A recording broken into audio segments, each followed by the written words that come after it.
من يهده الله فلا مضل له ومن يضلل فلا هادي له وأشهد أن لا إله إلا الله وحده لا شريك له وأشهد أن محمدا عبده ورسوله يا أيها الذين آمنوا اتقوا الله حق تقاته ولا تموتن إلا وأنتم مسلمون يا أيها الناس اتقوا ربكم الذي خلقكم من نفس واحدة وخلق منها زوجها وبث منهما رجالا كثيرا ونساء واتقوا الله الذي تساءلون به والأرحام إن الله كان عليكم رقيبا يا أيها الذين آمنوا اتقوا الله وقولوا قولا سديدا يصلح لكم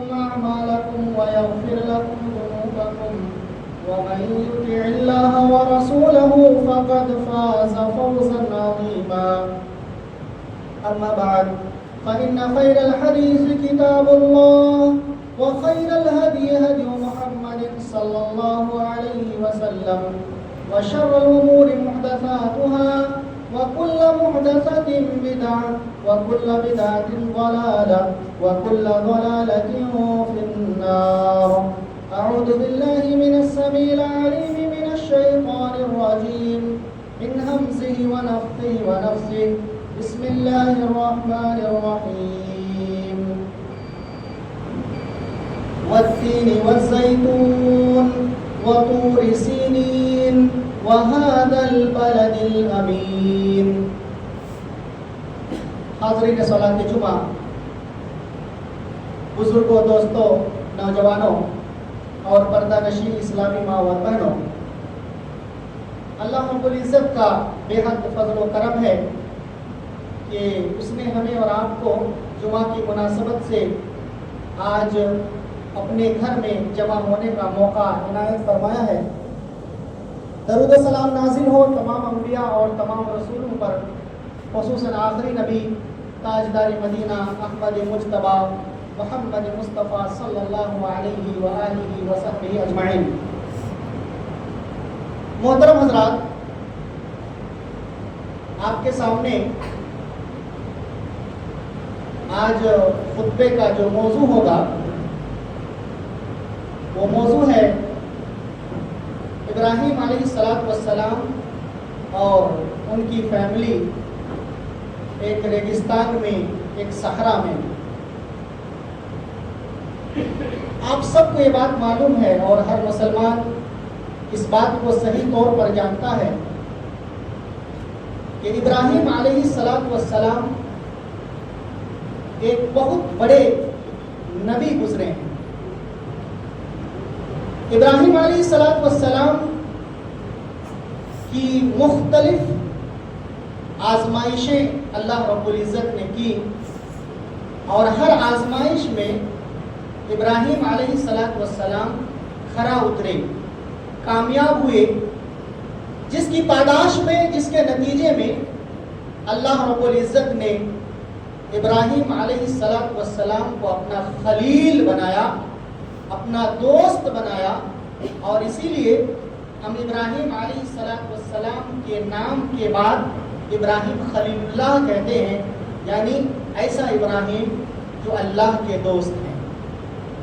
اور ابراہیم علیہ السلام کو اللہ رب العزت نے یہ فضیلت بھی عطا کی کہ اللہ نے تمام انسانوں کا، تمام لوگوں کا آپ کو امام بنایا اور فرمایا انی جاعلک للناس اماما۔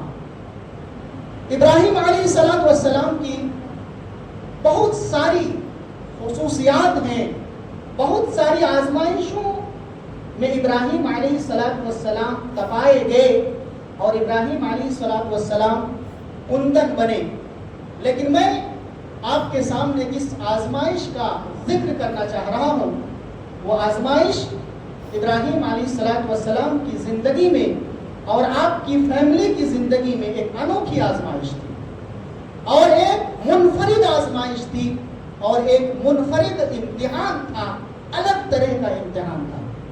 اور اس امتحان میں کامیابی کے نتیجے میں اللہ رب العزت نے آپ کو اور آپ کی فیملی کو وہ عزت عطا کی اور وہ مقام اور مرتبہ عطا کیا جس مقام اور مرتبے کو قیامت تک آنے والے مسلمان یاد کرتے رہیں گے.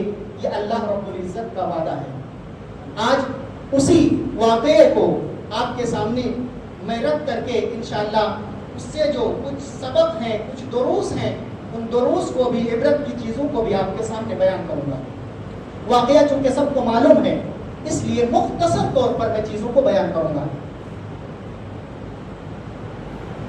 بخاری کی روایت ہے, ابن عباس رضی اللہ عنہ اس حدیث کے راوی ہیں. ابن عباس رضی اللہ عنہ بیان کرتے ہیں کہ اللہ رب العزت نے ابراہیم علیہ السلام کو ایک مرتبہ آزمانا چاہا اور اللہ رب العزت نے آزمائش کی, امتحان کی, ابتلا کی یہ شکل اپنائی کہ کہا کہ اپنی بیوی ہاجرہ کو اور اپنے لختے جگر کلیجے کے ٹکڑے اسماعیل کو جو ابھی دودھ پیتا بچہ ہے اس کو عرب کے صحرا میں, عرب کی ریگستان میں, عرب کے اس میدان میں, اس چٹیل میدان میں چھوڑ کر کے آپ آ جائیں جہاں پر نہ کوئی انسان بستا ہے نہ کوئی کھانے پینے کی چیز ہے. یہ ایک ایسی آزمائش, ایک ایسا امتحان جس طرح کا امتحان شاید آسمان نے کبھی دیکھا ہو, چشمے فلک نے اس کا مشاہدہ کیا ہو یا زمین نے کبھی اس کا مشاہدہ کیا ہو. ایک عجیب طرح کی آزمائش تھی. بھلا ایک انسان اپنی رفیق حیات کو, اپنی شریک حیات کو, اپنی بیوی کو اور اس لختے جگر کو, اس کلیجے کے ٹکڑے کو جس کو تمناؤں کے بعد, بڑی دعاؤں کے بعد, بڑی مناجات کے بعد حاصل کیا ہو, جس خانوادہ میں, جس گھر میں وہ ایک لوتا چراغ ہو اور اب بھی وہ دودھ پی رہا ہو, بھلا اس بیٹے کو, اس بچے کو اور اس بیوی کو کوئی میدان میں چھوڑنے کی بات کیسے کر سکتا ہے اور کیسے سوچ سکتا ہے؟ لیکن یہ ابراہیم علیہ السلام کا جگر تھا, یہ ابراہیم علیہ السلام کا کلیجہ تھا.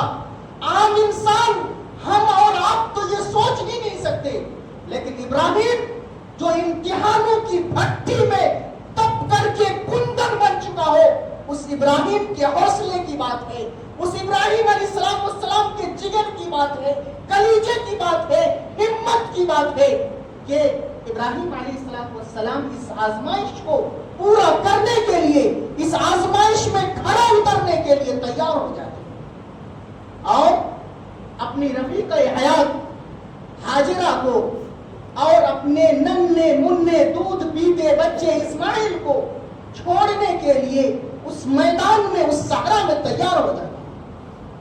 چنانچہ تیاری یہ ہوتی ہے کہ مشکیزے میں کچھ پانی لیا جاتا ہے, کچھ کھجوریں لی جاتی ہیں اور چند کھجوریں اور مشکیزے میں پانی لے کر کے حجاز کی طرف یہ ابراہیم علیہ السلام اور ان کی فیملی رواں دواں ہو جاتی ہے.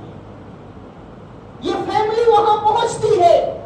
زمزم کا کنواں جہاں پر آج موجود ہے, وہاں پر ایک درخت کے نیچے ابراہیم علیہ السلام ہاجرہ کو اور چھوٹے سے بچے اسماعیل کو وہاں پر بٹھاتے ہیں اور بٹھانے کے بعد ان کو مشکیزہ تھماتے ہیں, کچھ کھجوریں تھماتے ہیں اور تھمانے کے بعد وہاں سے خدا حافظ کہنے لگتے ہیں, الوداع کہنے لگتے ہیں, اللہ حافظ کہتے ہوئے وہاں سے جانے کی تیاری کرنے لگتے ہیں.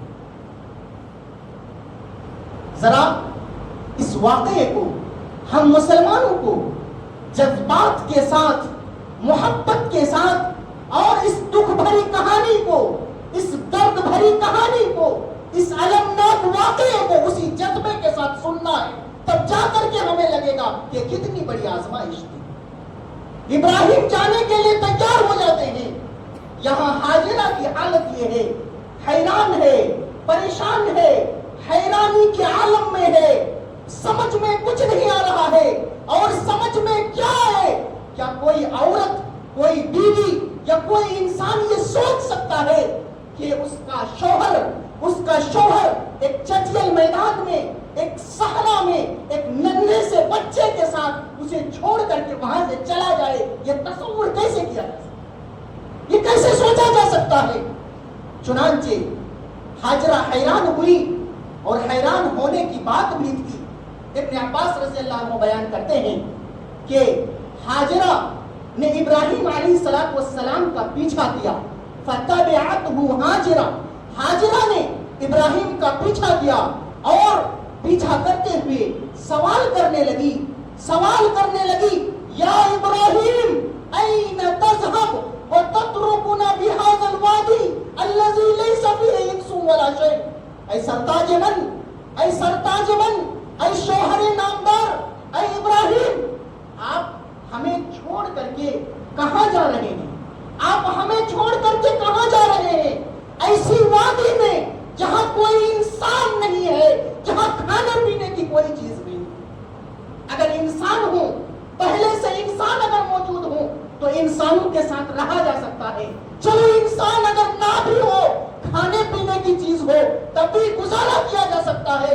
لیکن اے ابراہیم، آپ ہمیں ایسی جگہ چھوڑ کر کے جا رہے ہیں، نہ کھانے پینے کی چیز ہے، نہ کوئی یہاں انسان بستا ہے، آپ کیسے جا رہے ہیں؟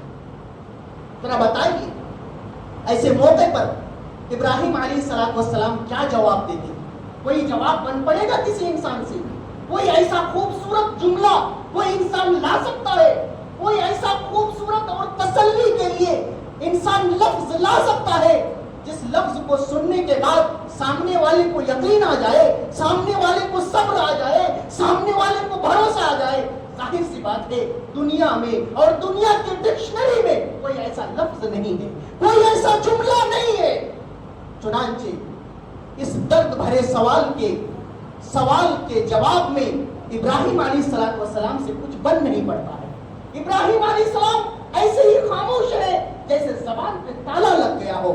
یہاں ہاجرہ بار بار حدیث کا لفظ ہے فقالت له ذلك مرارا، ہاجرہ بار بار پوچھ رہی تھی، سوال کر رہی تھی، ابراہیم بھلا اپنوں کو ایسی جگہ چھوڑ کر کے کون جاتا ہے جہاں انسان نہیں، کھانے پینے کی کوئی چیز نہیں؟ چلو میں بیوی ہوں، مجھے تو چھوڑ کر تم چلے جاؤ، لیکن ایک ننھے سے چاند سے بچے کو چھوڑ کر کے جانے کی تمہاری ہمت کیسے ہو رہی ہے؟ لیکن ابراہیم کوئی جواب نہیں دے رہے ہیں۔ ہاجرہ کو بات سمجھ میں نہیں آ رہی ہے۔ یہ ابراہیم جو ہر دکھ درد میں ہمارا ساتھی رہا ہے، یہ ابراہیم جس نے ہر دکھ کے موقع پر ہمارے ساتھ دیا ہے، آج زبان کیوں بند ہے؟ زبان سے کوئی لفظ کیوں نہیں نکل رہا ہے؟ تسلی کی بات کیوں نہیں مل رہی ہے؟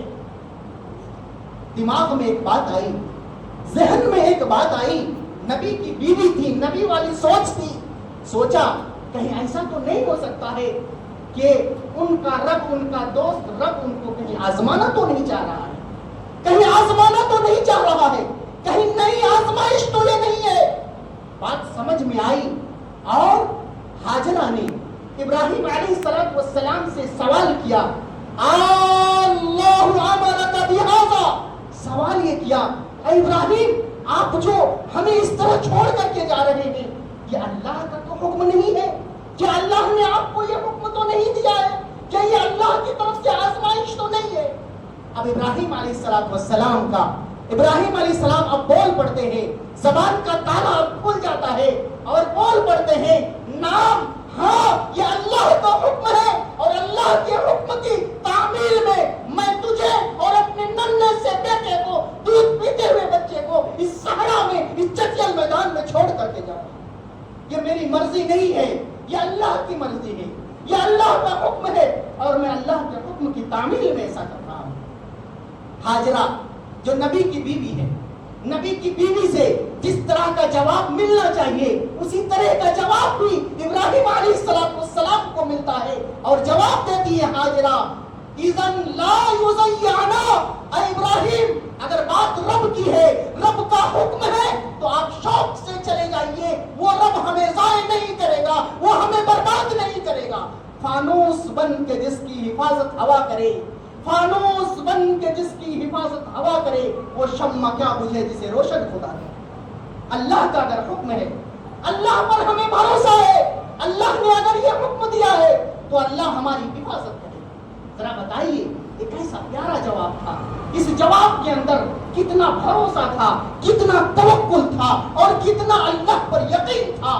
جس جو جواب ہاجرہ نے دیا تھا کہ آپ چلے جائیے، اللہ کا اگر حکم ہے تو میں چٹکل میدان میں رہ لوں گی، اللہ کا اگر حکم ہے تو بے غیر انسانوں والی جگہ میں رہ لوں گی، اللہ کا اگر حکم ہے تو کوئی چیز کھانے پینے کی ہو یا نہ ہو میں وہاں رہنے کے لیے تیار ہوں، کیونکہ رب پر میرا یقین ہے کہ وہ رب مجھے ضائع نہیں کرے گا۔ آپ کی فیملی کو رب ضائع نہیں کر سکتا، اللہ والوں کو اللہ کبھی ضائع نہیں کر سکتا۔ ابراہیم علیہ السلام وہاں سے نکلتے ہیں اور نکلنے کے بعد وہ مشہور دعا ابراہیم علیہ السلام کرتے ہیں، ربنا انی اسکنت من ذریتی بواد غیر ذی زرع عند بیتک المحرم ربنا لیقیموا الصلاة فاجعل افئدة من الناس تهوی الیہم وارزقهم من الثمرات لعلهم یشکرون۔ دعا کرتے ہیں پروردگارا اس تکلیف کی گھڑی میں، اس مصیبت کی گھڑی میں تیرے سوا میرا کوئی سہارا نہیں۔ پروردگار عالم تو جانتا ہے کہ میں نے اپنی باز فیملی کو تیرے گھر کے پاس چھوڑ کر کے آیا ہے، اے اللہ اس لیے چھوڑا ہے تاکہ وہ لوگ نماز قائم کریں، نماز ادا کریں، اے اللہ لوگوں کے دلوں کو ان کی طرف پھیر دینا، اے اللہ فروغ کی رزق ان کو عطا فرمانا تاکہ یہ لوگ شکر ادا کریں۔ ابراہیم علیہ السلام وہاں سے نکل جاتے ہیں اور ابراہیم علیہ السلام جب نکل جاتے ہیں تو ہاجرہ اور چھوٹا سا بچہ اسماعیل وہیں پر بیٹھے ہیں۔ کچھ دن گزر جاتے ہیں، کھانے پینے کی جو چیز تھی، کیا چیز تھی؟ تھوڑا سا پانی تھا مشکیزے میں اور کچھ کھجوریں تھی۔ یہ کھجوریں کھا رہی ہیں، ہاجرہ پانی پی رہی ہیں، چھاتی میں دودھ آ رہا ہے، لیکن وہ وقت بھی آیا، کھجوریں ختم ہو گئیں اور کھجوروں کے ساتھ ساتھ پانی بھی ختم ہو گیا، سب کچھ ختم ہو گیا ہے، چھاتی میں دودھ آنا بند ہو گیا۔ اسماعیل جو ایک ننھا سا بچہ ہے، ایک منا سا بچہ ہے، ایک گلاب سا بچہ ہے، ایک چاند سا بچہ ہے، اب چونکہ پیاس کی وجہ سے، بھوک کی وجہ سے، تشنگی کی وجہ سے اب تڑپنے لگتا ہے، ایڑیاں رگڑنے لگتا ہے، کروٹیں بدلنے لگتا ہے، چہرہ سوکھ گیا ہے، گلاب سا پھول مرجھانے لگا ہے۔ اب کیا کریں؟ ہاجرہ کیا کریں؟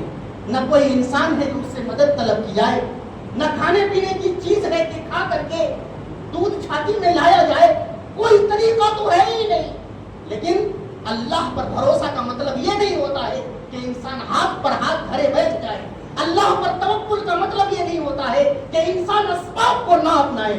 چنانچہ ہاجرہ اس صحرا میں جہاں پر امید ہی نہیں کہ کوئی انسان نظر آ جائے، جہاں پر امید ہی نہیں کہ کھانے پینے کی کوئی چیز نظر آ جائے، لیکن کوشش تو کرنی ہے نا انسان کو، ہاتھ پاؤں تو مارنا ہے نا انسان کو۔ ہاجرہ نکل جاتی ہے، ہاجرہ بچے کو سلا کر کے نکل جاتی ہے اور جا کر کے صفا پہاڑی پر چڑھتی ہے۔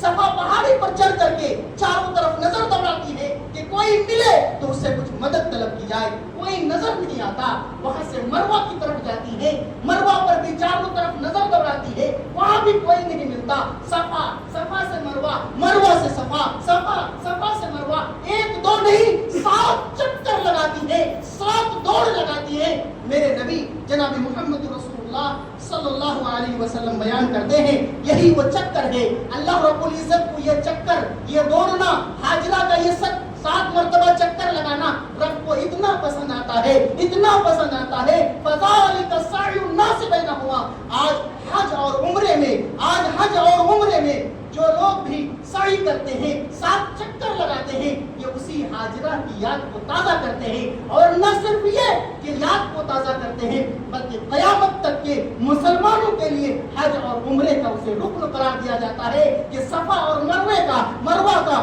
اگر یہ 7 چکر نہ لگائے جائے تو کسی کا حج نہیں ہوگا، کسی کا عمرہ نہیں ہوگا۔ یہ اللہ نے انعام دیا۔ جستجوئے زمزم میں ہاجرہ بھی دوڑی تھی، جستجوئے زمزم میں ہاجرہ بھی دوڑی تھی، ہم صفا سے مروہ تک دوڑنا نہیں بھولے، تجھ کو سنگ اے اسود مصطفیٰ نے چوما تھا، اس لیے تجھے ہم بھی چومنا نہیں بھولے۔ مروہ پر جب پہنچتی ہیں تو ایک آواز سنائی دیتی ہے، ایک آواز سنائی دیتی ہے، وہ کسی انسان کی آواز نہیں ہے، رب نے فرشتے کو بھیجا ہے، مدد کے لیے فرشتے کو بھیجا ہے۔ فرشتہ اس جگہ پر موجود ہے جہاں پر اسماعیل سو رہے ہیں، جہاں پر اسماعیل تڑپ رہے ہیں۔ چنانچہ فرشتہ آ کر کے اپنی ایڑی کو زمین میں رگڑتے ہیں، جس کی وجہ سے پانی کا چشمہ نکل آتا ہے، پانی کا چشمہ نکل آتا ہے۔ جب پانی کا چشمہ نکل آتا ہے، ہاجرہ دوڑ کر کے آتی ہیں، مشکیزے میں پانی بھرتی ہے اور ساتھ ہی باندھنے لگتی ہے، گھیرنے لگتی ہے کہ کہیں یہ پانی بہہ کر کے دوسری طرف نہ چلا جائے۔ میرے اور آپ کے نبی جناب محمد رسول اللہ صلی اللہ علیہ وسلم بیان فرماتے ہیں، رحم اللہ ام اسماعیل، اللہ ام اسماعیل پر، ہاجرہ پر رحم کرے۔ لو ترکت زمزم لکانت عینا معینا، اگر ہاجرہ نے اس چشمے کو گھیرا نہ ہوتا، باؤنڈری نہ لگائی ہوتی، تو آج یہ زمزم کا کنواں صرف کنواں نہیں رہتا بلکہ ایک چشمہ ہو جاتا، ایک دریا ہو جاتا، دریا کی طرف پانی بہتا۔ اللہ رب العزت نے پانی وہاں نکالا جسے زمزم کا پانی ہم اور آپ بولتے ہیں۔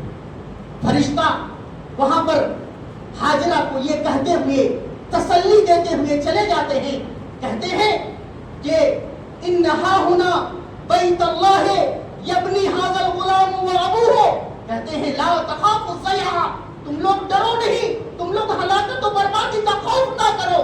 یہاں پر اس جگہ اللہ کا ایک گھر ہے جس کو یہ چھوٹا سا بچہ یعنی جب بڑا ہوگا اور ان کے والد اس گھر کی تعمیر کریں گے، اس گھر کو بنائیں گے۔ اور فرشتے نے کہا تھا ان اللہ لا یضیع اہلہ، ڈرنا نہیں ہے، اللہ اللہ والوں کو ضائع نہیں کرے گا، اللہ کے حکم کو ماننے والوں کو اللہ ضائع نہیں کرے گا، اللہ پر توکل اور بھروسہ کرنے والوں کو اللہ ضائع نہیں کرے گا۔ اس کے بعد ہوتا یہ ہے کہ قبیلہ، دوسرے قبیلے کے لوگ وہاں پر آ جاتے ہیں، اور دوسرے قبیلے کے لوگ، جرہم قبیلے کے لوگ اور دیگر لوگ وہاں پر آ کر کے بسنے لگتے ہیں، اور وہ چٹیل میدان، وہ صحرا، وہ جنگل والی جگہ جہاں پر نہ کوئی چیز کھانے کی تھی، نہ جہاں پر پانی موجود تھا، نہ جہاں انسان بستے تھے، اللہ رب العزت نے اس کو ایک ایسا مقام عطا کیا، اس کو وہ مرتبہ عطا کیا۔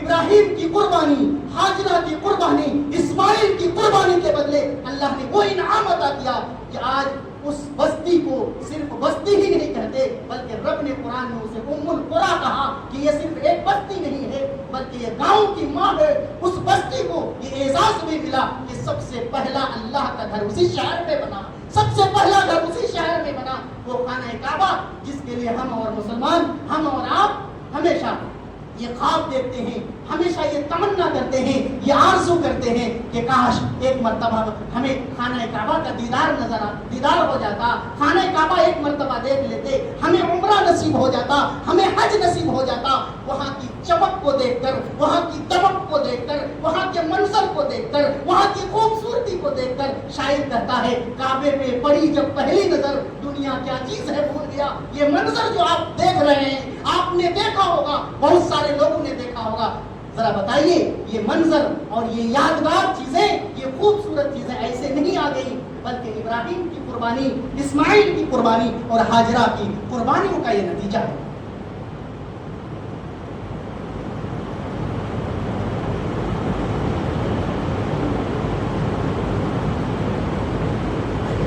محترم حضرات، اس واقعے کو سننے کے بعد صرف اسے واقعہ نہیں سمجھنا ہے۔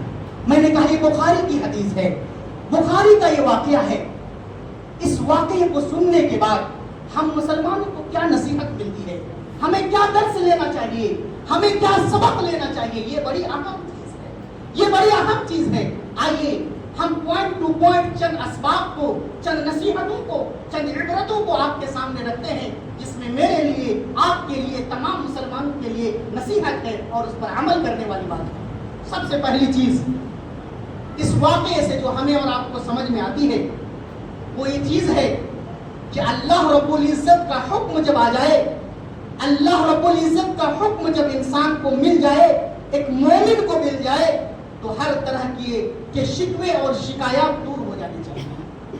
اللہ کا اگر حکم آ جائے، رب نے یہ فرمایا ہے، وہاں پر زبان خاموش ہو جائے، رب نے اگر فرمایا ہے تو وہاں پر کسی چو چلا کی گنجائش نہیں ہے۔ ہاجرہ نے کیا کہا؟ ہاجرہ نے کہا تھا اللہ امرک بہذا، کیا یہ اللہ کا حکم ہے؟ ابراہیم نے جیسے کہا کہ ہاں یہ اللہ کا حکم ہے، پھر راضی ہو گئی، صبر کا پیکر بن گئی، توکل کا پیکر بن گئی، توکل اور بھروسے کا مجسمہ بن گئی ہاجرہ، اور زبان سے کچھ نہیں نکالا۔ ہمیں اور آپ کو یہ نصیحت ملتی ہے، چاہے ہم مرد ہوں چاہے خواتین ہوں، اللہ کا اگر حکم آ جائے تو اس کے سامنے کسی کی بات نہیں چلے گی۔ اللہ کا اگر حکم آ جائے تو اس کے سامنے ہمیں جھک جانا ہے۔ کس نے کیا کہا، کون کتنا بڑا ہے، اس کی ہمیں پرواہ نہیں ہونی چاہیے۔ تکلیف کا عالم ہو، مصیبت کا عالم ہو، پریشانیوں کا عالم ہو، لیکن اللہ ہمارا کا بہذا، کیا اللہ نے آپ کو یہ حکم دیا ہے؟ اگر اللہ نے حکم دیا ہے تو پھر خاموش ہو جائیے، اللہ کے حکم کے آگے سر تسلیم خم کر دیجیے۔ دوسری چیز جو اس واقعے سے ہمیں سمجھ میں آتی ہے وہ پیغام ہے جو ہاجرہ نے پیغام دیا تھا۔ وہ پیغام عورتوں مردوں سب کے لیے ہے۔ وہ پیغام یہ ہے کہ اللہ پر اگر کامل یقین کیا جائے، اللہ پر اگر بھروسہ کیا جائے، اللہ پر اگر یقین اور توکل حقیقی رکھا جائے تو اللہ رب العزت انسان کو ضائع نہیں کرے گا۔ اللہ رب العزت مسلمان کو، ایک مومن کو کبھی بھی ضائع نہیں کرے گا۔ کیا فرمایا تھا؟ اذن لا یضیعنا، آپ چلے جائیے، اللہ کا اگر حکم ہے تو اللہ ہمیں ضائع نہیں کرے گا، اللہ ہمیں برباد نہیں کرے گا۔ مسلمانوں اس سوچ کو اپنے اندر پیدا کرو، مسلمانوں اس فکر کو اپنے اندر پیدا کرو، مسلمانوں اپنے اندر یہ احساس پیدا کرو، مسلمانوں اپنے اندر یہ فیلنگ پیدا کرو کہ رب کا اگر حکم ہے، رب کے حکم کی تعمیل اگر ہوگی، اللہ پر بھروسہ ہوگا تو اللہ ہمیں ضائع نہیں کرے گا، اللہ ہمیں ضائع نہیں کرے گا۔ بخاری کی وہ حدیث آپ کو معلوم ہے، جناب محمد رسول اللہ صلی اللہ علیہ وسلم اور آپ کے یار غار ابو بکر صدیق رضی اللہ عنہ ایک غار میں چھپے ہوئے ہیں۔ ہجرت کا واقعہ ہے، سب لوگ جانتے ہیں۔ ابو بکر صدیق رضی اللہ عنہ غار میں موجود ہیں، دشمنوں نے گھیراؤ کر لیا ہے، یہاں تک کہ دشمن غار کے منہ تک پہنچ چکے ہیں۔ ابو بکر میرے اور آپ کے نبی سے کہتے ہیں، اے اللہ کے رسول، دشمن اتنے قریب آ چکے ہیں کہ اگر کوئی شخص اپنے قدم کو بھی دیکھے، یعنی نیچے اگر تھوڑی سی نگاہ کر لے تو ہمیں دیکھ لیں گے۔ اس وقت میرے اور آپ کے نبی جناب محمد رسول اللہ صلی اللہ علیہ وسلم نے کیا جواب دیا تھا؟ وہ جواب اور وہ احساس اور وہ فکر اور وہ فیلنگ مسلمانوں کو پیدا کرنے کی ضرورت ہے۔ میرے نبی نے کیا کہا تھا؟ ما ظنک یا ابا بکر باثنین اللہ ثالثہما، اے ابو بکر ان دونوں آدمی کے سلسلے میں تمہارا کیا خیال ہے جس کا تیسرا اللہ ہو، یعنی اللہ جس کے ساتھ ہو، بھلا اس کو کون ہلاک کر سکتا ہے، اس کو کون برباد کر سکتا ہے، اسے کون ہلاکت کے گھاٹ اتار سکتا ہے؟ اور رب کو نبی کا یہ جملہ اور نبی کی بات اتنی پسند آئی کہ رب نے قرآن میں اس واقعے کو ذکر کیا اور کہا یاد کرو اس وقت کو جب دو لوگ غار میں تھے اور اپنے ساتھی سے کہہ رہے تھے لا تحزن ان اللہ معنا، غمگین ہونے کی ضرورت نہیں ہے، اللہ ہمارے ساتھ ہے، اللہ ہمارے ساتھ ہے۔ اس چیز کو ہمیں اور آپ کو پیدا کرنے کی ضرورت ہے اپنے اندر۔ یہ دوسرا سبب ہے کہ ہم اللہ پر بھروسہ کریں گے، اس کے حکم کی تعمیل کریں گے تو اللہ ہمیں کبھی بھی ضائع نہیں کرے گا۔ اسی طریقے سے ایک پیغام یہ ہے ہم مسلمانوں کے لیے کہ انسان کو کبھی بھی آزمائشوں سے نہیں گھبرانا چاہیے۔ آزمائشیں جب آتی ہیں اللہ کی طرف سے تو انسان کو صبر کرنا چاہیے، انسان کو صبر کرنا چاہیے۔ انسان اگر آزمائشوں پر صبر کرتا ہے، دعائیں کرتا ہے اور اسباب کو اپناتا ہے اور سب کچھ کرنے کے بعد بھی آزمائش اگر ختم نہیں ہو رہی ہے، پھر بھی ایک انسان اور ایک مومن بندے کے لیے اسی میں خیر ہے۔ کبھی بھی ناشکری اور کبھی بھی شکوے شکایت کے جملے اس مومن کی زبان پر نہیں آنے چاہیے۔